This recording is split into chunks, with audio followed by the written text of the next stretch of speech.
శ్రీ గురుభ్యో నమః. వ్యాస పౌర్ణమి, దానినే గురు పౌర్ణమి అని పిలుస్తారు.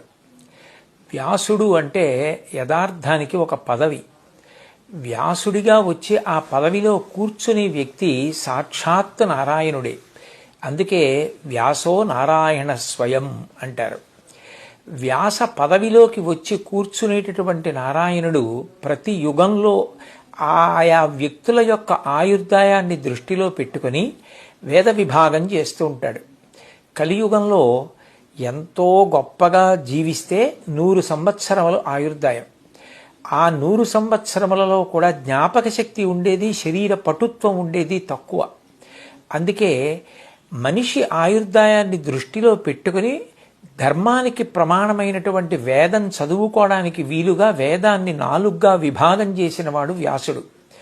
అనంతమైన వేదరాశిని ఋగ్వేదము, యజుర్వేదము, సామవేదము, అథర్వవేదము అని 4గా విభాగం చేసి పరంపరాగతంగా వేదం ప్రచారం పొందడం కోసమని ఋగ్వేదాన్ని పైలునికి ఇచ్చాడు, యజుర్వేదాన్ని వైశంపాయనుడికి ఇచ్చాడు, సామవేదాన్ని జైవినికి ఇచ్చాడు, అథర్వవేదాన్ని సుమంతునికి ఇచ్చాడు. 18 పురాణములు రచన చేశాడు. వేదం అందరూ చదువుకోగలుగుతారు, చదువుకోలేకపోతారు.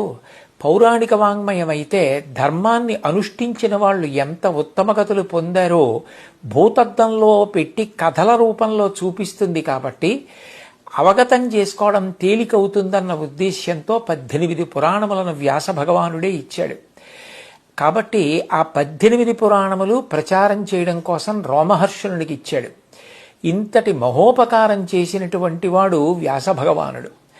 అందరూ వేదాంతర్గతమైన ధర్మాన్ని చదువుకోగలుగుతారు, చదువుకోలేకపోతారు, తెలుసుకోగలుగుతారు, తెలుసుకోలేకపోతారు.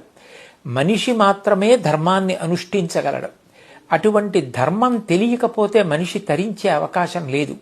అందుకే మళ్ళీ అందరూ చదువుకోవడానికి వీలుగా 5వ వేదంగా మహాభారతాన్ని రచించి ఇచ్చాడు.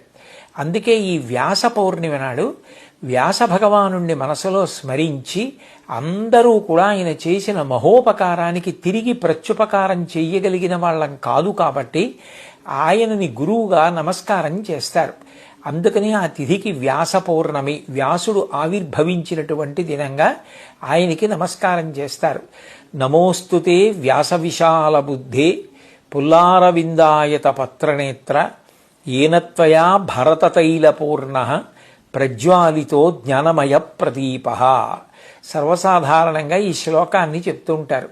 ఓ వ్యాస